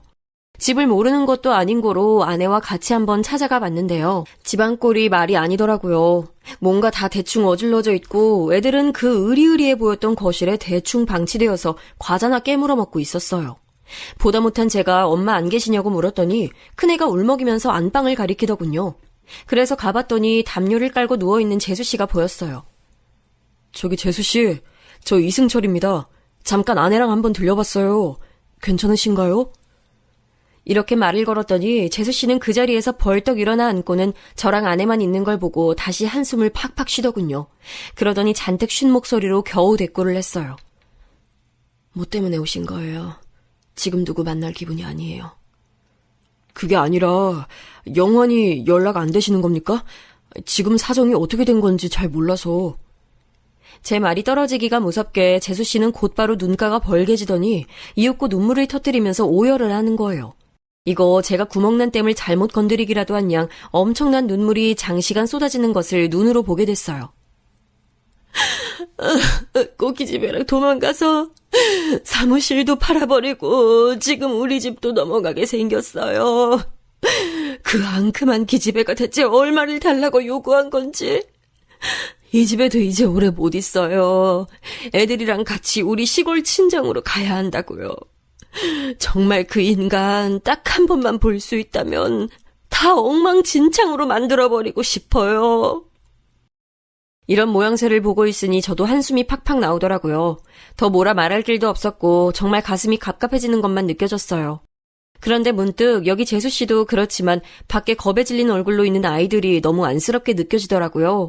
저도 형제가 많은 집에서 자라서 그런지 늘 복작복작하게 자라왔고 애들이 저렇게 어른 눈치를 보며 괴로워하는 걸 더 보기 힘들었어요. 저기 재수씨, 괜찮으시면 제가 애들 좀 집에 데려가서 밥을 먹여도 괜찮을까요? 많이 배가 고파 보이네요. 엄마가 아파 보이니 애들도 걱정하는 것 같고 말이에요. 제 말을 듣자마자 재수씨는 바로 표정이 일그러지면서 눈썹 모양이 팔자가 되더니 두 손으로 얼굴을 가리고 또 엉엉 울기 시작하는 거예요. 그러고는 고개를 엄청 크게 끄덕거리면서 그 자세 그대로 앞으로 절하듯이 몸이 엎드려지는 거예요. 고마워요, 고마워요. 내 새끼들, 지금 내가 내 새끼들도 돌볼 정신이 안 돼요. 고마워요. 이런 모습을 보니 애도 없이 결혼 연차만 늘어가고 있는 우리 부부 입장에선 참으로 마음이 좋지 않았어요. 그대로 나가서 애들 둘을 데리고 우리 집에 왔고 아내가 얼른 집에 있는 것들로 먹거리를 만들어줬어요. 대충 찌개와 계란 후라이와 생선 같은 것만 구워서 차려준 것 같은데 애들이 얼마나 허겁지겁 먹던지 가슴이 저리 타더군요. 못 먹는 시절도 아니고 못 먹고 자란 애들도 아닌데 갑작스런 아빠의 행방불명으로 엄마는 저렇게 주저앉아 있고 밥 하나 달란 소리 못하고 과자를 찾아서 먹고 있던 모습이 안쓰러웠어요. 적당한 때에 데려다 주려고 했지만 아무리 봐도 그 침통하고 어두운 집 분위기 속에 얘네들을 다시 보내기가 좀 그렇더라고요. 그래서 며칠 이쪽에서 데리고 자는 게 좋지 않을까 싶었고 다행히 아내도 동의해줬어요. 전화 걸어서 얘기를 했더니 재수 씨도 며칠간만 부탁한다고 하더군요. 네, 감사합니다. 정말 감사해요. 지금 저도 제 몸 추스르기 힘들어서 애들한테 너무 미안한데 그렇게 해주신다니 몸둘 바를 모르겠네요. 감사합니다. 엄마가 곧 찾으러 간다고 얘기해주세요. 이렇게 답을 듣고 우리는 좁디 좁은 집이지만 한쪽 방을 내주고 둘이 부엌 옆 조그만 공간에서 잠을 잤어요. 불편하다고 느낄 겨를도 없었던 게 그 조그만 아이들이 밤새 눈물을 훌쩍거리다가 또 깨고 겨우 잠들고 하는 걸 보니까 마음이 아프더라고요. 그런 모습을 보면서 도대체 영환이 이 녀석은 무슨 생각인 건지 어떻게 자기 핏줄들을 다 버리고 그리 도망가 버릴 수 있는 건지 이해가 되지 않았어요. 그런 상황을 지켜보다가 아무래도 마음이 좋지 않아서 아내에게 또 의논을 했는데 이 부분은 아내가 동의해주지 않더라고요. 말도 안 돼. 그런 돈이 어디 있어. 당신 몰라? 저 집 돈 많던 집안이야. 집 다 날리게 생겼다는 것도 그냥 앓는 소리로 하는 말일 수도 있어. 아니 누가 누구 생각을 해주고 있는 거야 대체? 애들이야 좀 짠하긴 해서 데리고 있자고 했지만 돈까지는 아니지 정말. 진짜 지나가던 개가 없겠어. 아니 우리 형편에 무슨 부잣집 마나님네 망한 걸 걱정해. 제가 볼 땐 얼마 안 가서 집도 다 내놔야 할 테고 재수 씨 혼자서 애 둘을 데리고 시골을 간다고 해도 그 집 형편을 전 알고 있었어요.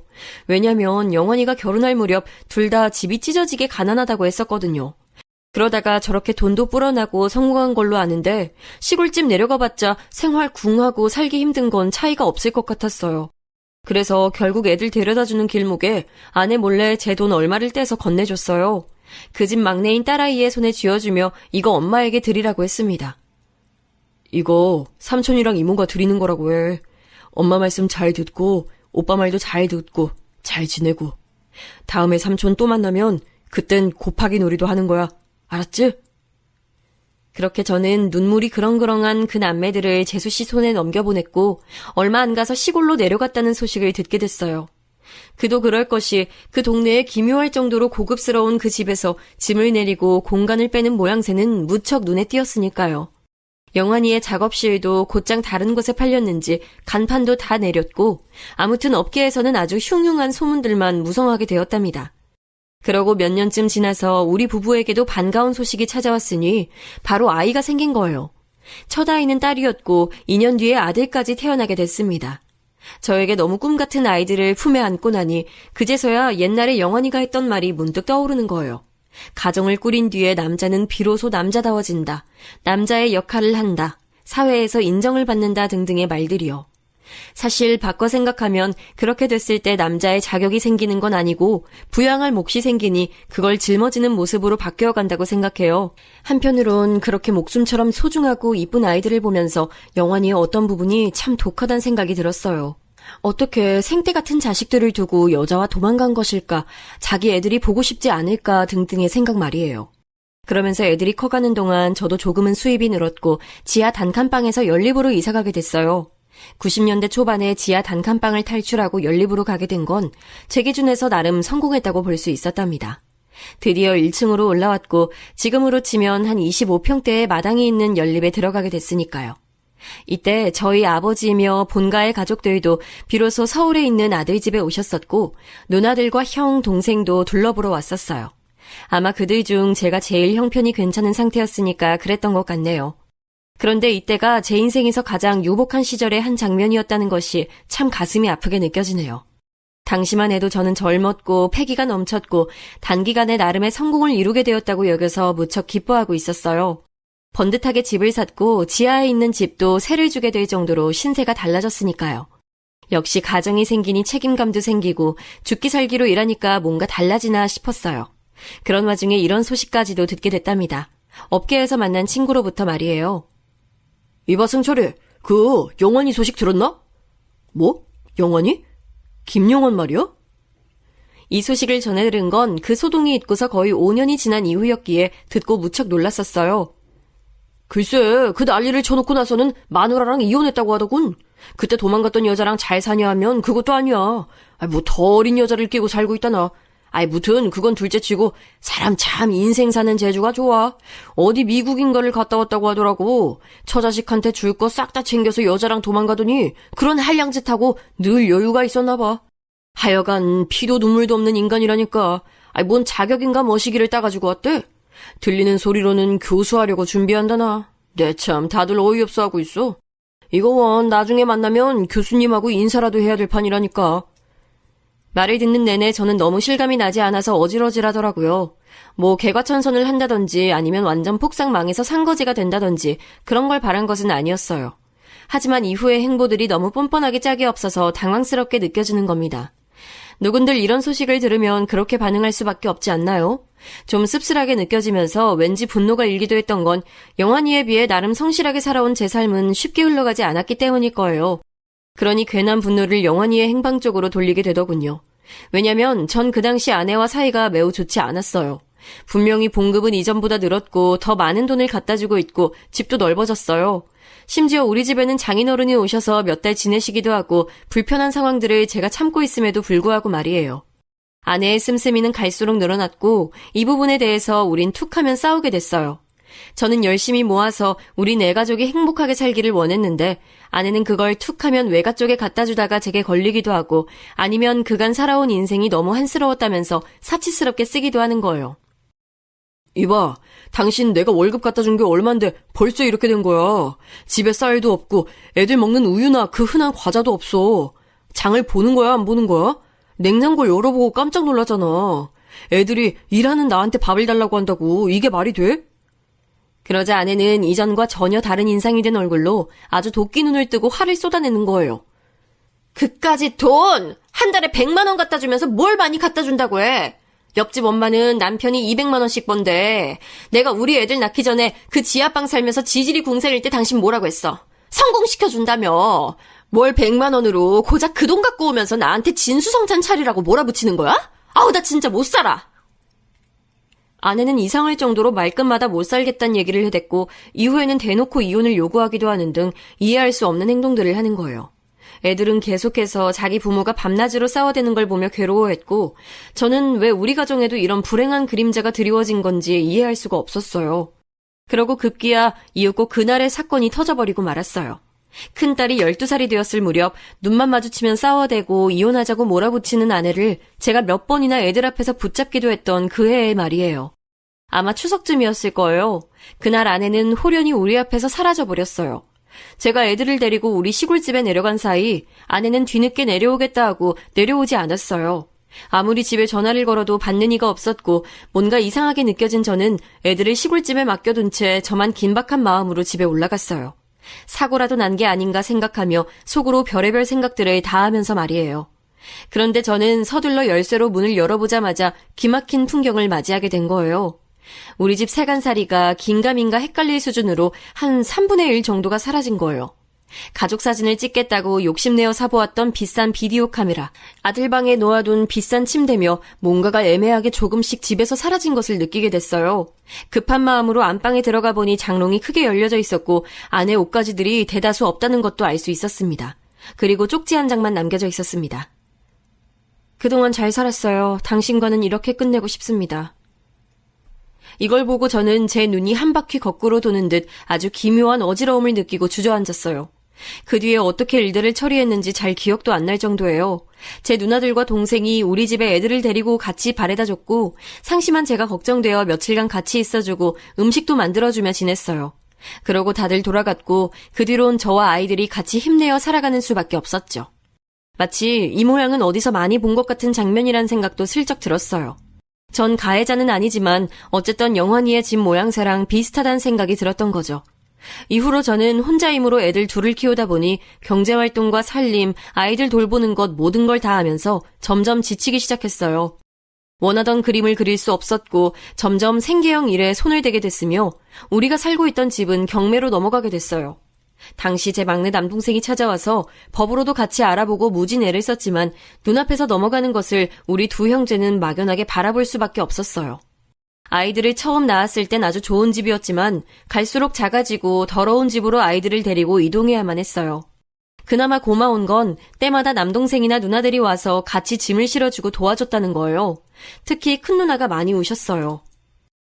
우리 승철이 그렇게 열심히 살아왔는데 어쩌다가 애들 엄마는 연락도 없어? 응? 어디 가서 죽었다니?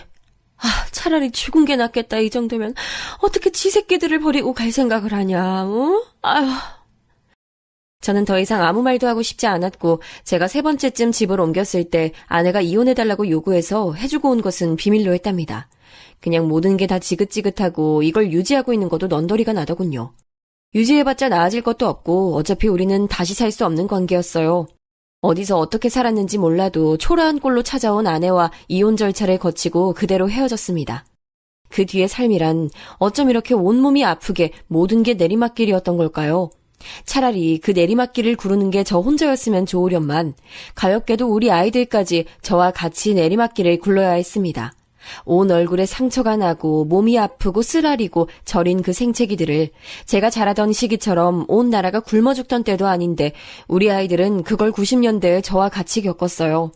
학교 갈 차비도 없고 병원도 마땅히 못 가고 맨날 똑같은 반찬에 지저분한 집에서 지들이 태어날 때의 집만도 못한 환경 속에 20년도 넘게 저와 함께 살았어요. 전 막노동도 하고 생계형으로 그림을 그리기도 하고 설상가상으로 딸과는 사춘기 무렵부터 사이가 나빠져서 한 집에 같이 있기도 힘들 지경이었어요. 그래도 어찌어찌 악으로 버티고 큰딸이 20살이 되었을 무렵일까요?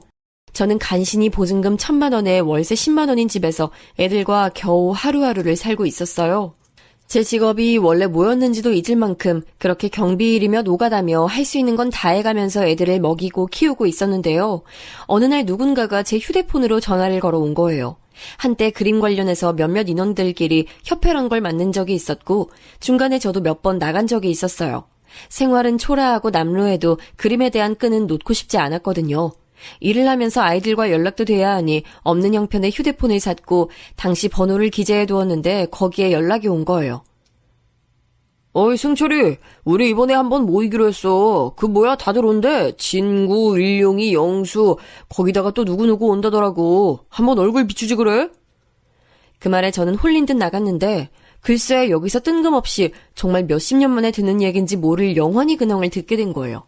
듣고 나서 그 자리에 있기가 참 괴로운 거예요. 뭐 때문인지는 몰라도 말이죠. 영원이 말이야, 어디 지방대에서 교수한데 누가 봤더라고. 대체 인생이 풀리려면 어떻게 풀려야 그렇게 잘 되는 거야? 조강지초도 버리고 나간 놈이 말이지. 보니까 맨날 여자도 바뀌는 것 같아. 하여간 누구는 여자 하나랑 사는 것도 힘들어 죽겠는데 그 자식은 능력도 좋아. 뭔 놈의 여자를 맨날 갈아치워? 게다가 돈도 잘 벌어. 남자라면 그렇게 살아보는 것도 재밌겠지. 난 그런 능력 안 되지만 말이야. 이 말을 듣고 있는데 괜시리 울분이 치어올라서 그 자리를 황급히 도망치듯이 나왔어요. 없는 자존심 더 기죽기는 싫어서 카드로 5만 원을 긁고 나왔는데 그러고 집에 와서 딸이 버스비가 없다고 짜증내는 소리를 들으니 너무 제 자신이 졸려라고 한심하더라고요. 그렇게 또 시간은 흘러가고 딸은 20대 중반에 독립을 해서는 작은 집을 구해서 나갔어요. 그 사이 전 꾸준하게 하던 일을 했고 아들 녀석은 그나마 뭐라도 하겠다고 알바라도 하더군요. 그나마 조금씩 돈을 보태주니 그거라도 받았고 딸은 얼마 안 있어 결혼하겠다는 소식도 알려왔어요. 제일 제 속을 썩이고 힘들게 했던 딸아이는 결혼하고 나더니 철이 들었는지 저에게 다달이 아주 적은 돈이라도 용돈을 보내오더군요. 아빠 혼자 우리 키우느라 너무 고생했지? 나 정말 많이 아빠한테 주고 싶어. 근데 나도 가정이 있으니까 그럴 수가 없네.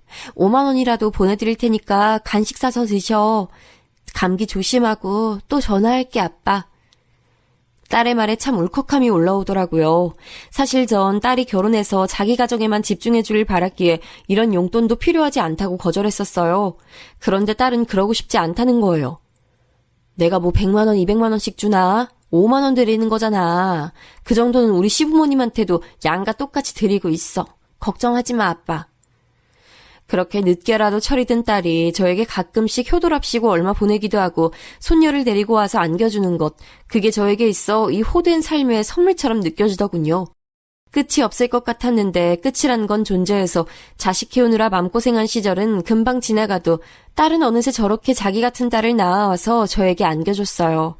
아들 녀석은 저와 성격이 비슷해서 어떤 때는 불같기도 하고 하여간 좁아터진 집에서 둘이 사는 동안 싸우기도 아주 많이 싸웠답니다. 그런 와중에 갑작스런 소식을 듣게 됐어요. 제 인생 바빠서 제대로 들려보지도 못하고 누나들이나 동생, 형에게만 맡겨두기만 했던 저희 아버지가 말이에요. 저에겐 아주 평범한 날들 중 하루였던 어느 날 새벽 돌아가셨다는 겁니다. 다급한 여동생의 목소리를 듣고 재빨리 움직이게 됐고 장례를 치르는 동안 몹시 마음이 울적해지더군요. 우리 나이쯤 되면 그런 일 겪는 건 다반사고 그 어느 세대보다 부모님을 떠나보내는 일이 많은 세대가 아닌가 싶어요. 알면서도 전 서운했고 알면서도 모든 게 제 탓인 것 같아서 마음이 갑갑하게 느껴졌어요. 게다가 가장 저를 쓸쓸하게 했던 건 그때 찾아와준 저의 지인이나 친구는 얼마 없었다는 거예요. 그나마 딸과 사위, 아들이 옆에 와서 자리를 지켜주는 덕에 그럭저럭 시간을 넘기게 됐습니다. 그나마 지금에 와서야 형제들이 말하기를 코로나 이전에 돌아가신 것이니 다행이라고 생각하는 게 나을지도 모르겠어요. 여동생과 남동생이 번갈아 가면서 모시느라 아주 고생했고 아버지도 말년에 잔병치레가 많으셨다고 하니까요.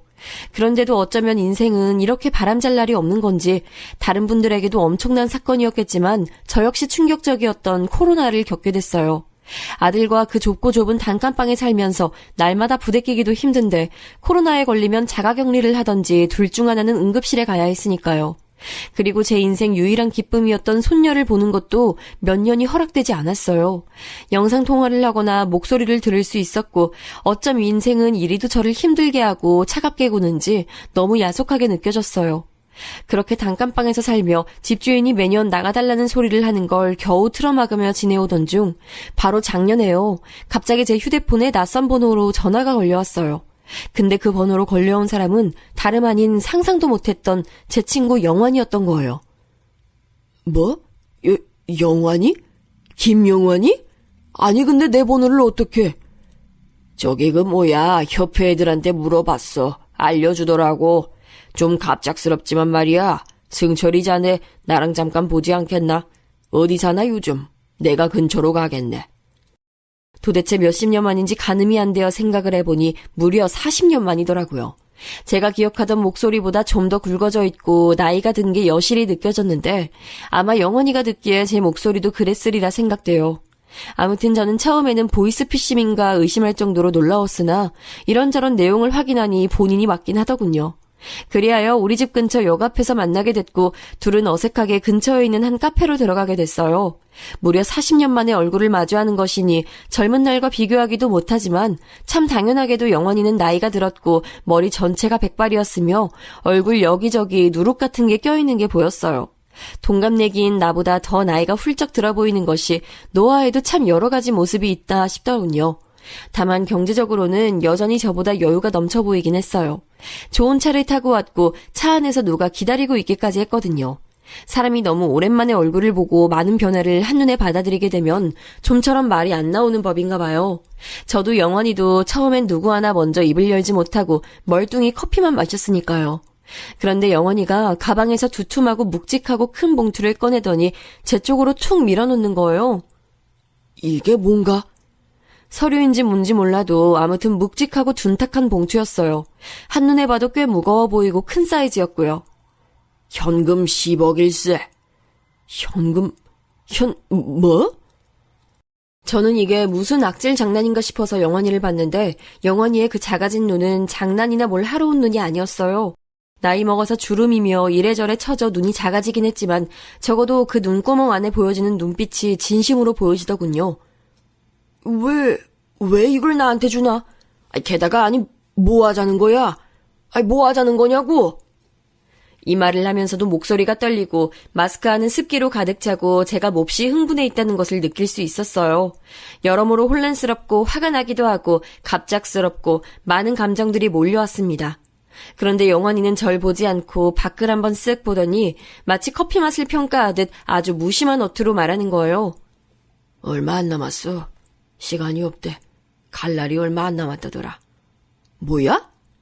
계속 앵무새처럼 똑같은 말을 되풀이하는 저에게 영원이는 정말로 시간이 아깝다는 투로 자기 얘기를 떠듬떠듬 꺼내놓더군요. 그 말을 듣고 있는데 가슴이 무척 답답하고 숨은 더 가빠오게 됐어요. 둘 사이의 공백이 거의 타인에 가까울 정도로 컸던 와중에 이렇게 갑작스럽게 마주쳐서 들은 내용이 저 얘기였으니까요. 아무래도 제가 몸담았던 업을 저 친구는 계속해왔으니 저도 대강 근황에 대해 들어온 내용이 있긴 합니다. 한창 여자랑 도망갔다가 어찌저찌 미국으로 넘어갔고 거기서 전시회도 하고 국내에 들어와서 교수며 뭐며 하면서 부동산 재미도 많이 봤다고 들었어요. 여하튼 현재의 저와는 너무 멀게 느껴질 정도로 경제적 여유가 있다는 정도는 알고 있었어요. 혼자 죽기 싫어서 말이야. 의사가 나는 말기 중에 말기라 진짜 여생이 얼마 없다고 하니까 마음이 급해지더라고. 근데 거참 아무도 안 만나준다는 거야. 전처는 진작에 죽었어. 그래서인지 아들도 진저리를 내고 그나마 딸이 말미에 만나주긴 했어. 이래서 아빠한텐 딸이 최고라고 하나 봐. 우리 형도 돌아가신 지 좀 됐고 딸내미를 만나고 나니까 승철이 자네 생각이 나더라고. 어쩌다가 그렇게 된 거야? 저는 의미도 없는 말이라고 생각하면서도 하도 할 말이 없다 보니 무심결에 던졌어요. 그게 뭔 의미가 있겠어. 그런 건 다 소용이 없어. 좌우지간 딸내미 얘기 듣고 나서 더더욱 자네를 만나야겠더라고. 딸이라니... 이름이 뭐였지? 너무 오래되어 기억도 안 나는 영환이의 딸 이름을 영환이는 눈이 부신 듯한 표정으로 웃어 보이며 답하더군요. 미정이, 김미정. 우리 미정이, 아주 예쁘게 키우고 싶었던 우리 미정이. 그래서 전 그냥 가만히 듣기로 했는데 저도 자식 둔 아버지고 이 친구와 반대편에서 비슷한 일을 겪어서인지 무척 감정이입이 되더라고요. 딸내미를 만났는데 물론 딸내미도 나랑 좋게 만나준 건 아니야. 평생 어디서 얼굴도 안 내비치고 지 엄마도 버리고 간 아버지 원망만 했겠지. 아들은 욕지거리를 하고 끊어버리더라고. 진즉 죽을 줄 알았더니 아직도 안 죽었냐고 하더구만. 네. 그러고 눈을 한번 질끈 감던 영환이는 다시 눈을 힘들게 치켜뜨고는 한숨을 내쉬며 말했어요. 딸내미 말로는 내가 집사람이랑 애들 두고 나왔을 때 자네가 애들 데리고 가서 재워주고 그랬다며 돈도 얼마 쥐어주고 그랬다더군. 옆집 살던 승철이 아저씨가 달래줬다고. 아빠에 대한 기억은 그 정도쯤에서 끝이라고 말하더라고. 그게 언제쯤인지 저도 사실 그 이야기를 듣고서 기억이 났었어요. 여기 사연을 보낼 때도 그 기억을 바탕으로 위로 올라갔다가 내려갔다가 하면서 적을 수 있었던 거고요. 아무튼 영환이 딸 입장에서는 지아빠에 대한 기억이 그쯤이었을 테고 아주 통탄스럽게 헤어지던 그때 제가 이런저런 역할을 했던 건 그냥 기억 장치 중 하나로서 떠올렸겠죠. 그런데 영환이는 딱히 그것에 대한 보답으로 만나자고 한 건 아니라고 하더군요. 정말이야. 그것도 그거지만 딸이랑 만나기 전에도 자네 생각이 났어. 왜냐면 나는 그림쟁이 일을 하는 동안 늘 자네랑 붙어 있었으니까. 이렇게 말하긴 좀 뭐해도 꼴에 우리는 중마고 우였잖아. 그렇잖아. 자네는 어찌 생각할지 이제 난 자신 없지만 나 이렇게 된 마당에 내 마음대로 그렇게 생각 좀 해도 되지? 마지막에 그거 하나만 좀 허락해달라고.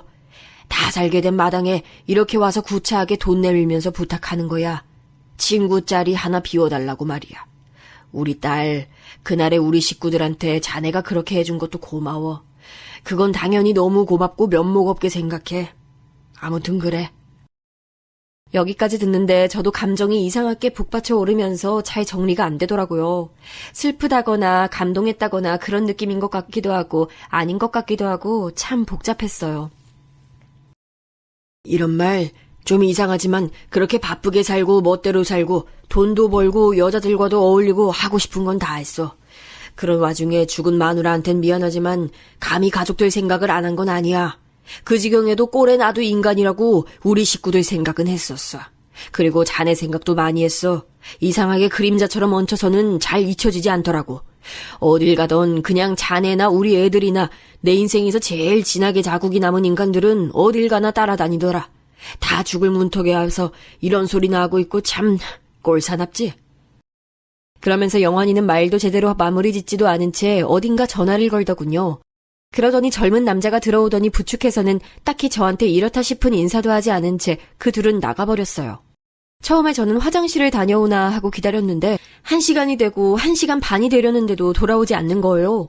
이상하다 싶어 봉투를 들고 나가보니 그 자리에 그 차도 없고 그렇게 홀연히 영환이는 사라져버린 거예요. 이후에 영환이에게 걸려온 번호로 몇 번이나 전화를 걸었는데 받질 않는 거예요. 저는 어떻게 해야 될지 몰라서 너무 난감한 상태로 있었는데 며칠 더 지나 일주일쯤 됐을까요? 그때 또 낯선 번호로 전화가 걸려온 거예요. 받아보니 자신을 영환이 딸이라고 소개하더군요. 안녕하세요, 아저씨. 저 미정이에요. 기억하실지 모르겠는데. 그래. 어쩐 일이냐? 아니, 내가 물어볼 게 많구나. 저는 허겁지겁 이런 얘기들을 하던 차에 영환이 딸로부터 영환이가 하루 전날 세상을 떠났다는 소식을 듣게 됐어요. 어제? 네, 아저씨. 아빠가 안 그래도 아저씨를 만나겠다고 말은 하시더라고요. 아빠가 아마 저한테도 주셨지만 아저씨께도 얼마 드리셨을 것 같은데. 맞죠? 그거 그냥 잘 받아주세요. 아빠가 그렇게 하고 싶었던 것 같아요. 이렇게 영환이의 딸은 자기 할 얘기만 간단히 하고 끊더군요. 이런 내용을 듣고 보니 너무 순식간에 많은 일들이 갑작스레 지나가서 마음이 진정이 안 되는 거예요. 이 나이쯤 되면 부모님은 물론이고 형제들도 그렇고 내 또래들이 하나 둘씩 가는 것이 그리 드문 일은 아니죠.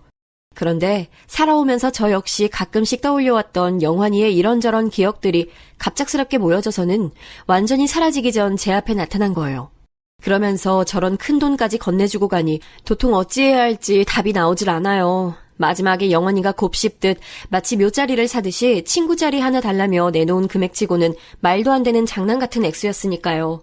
인생의 대부분 이상을 궁핍하게 살아온 저는 이걸 사용하고 뭘 하는 데에도 용기가 필요하고 고민하는 시간이 있어야 해요.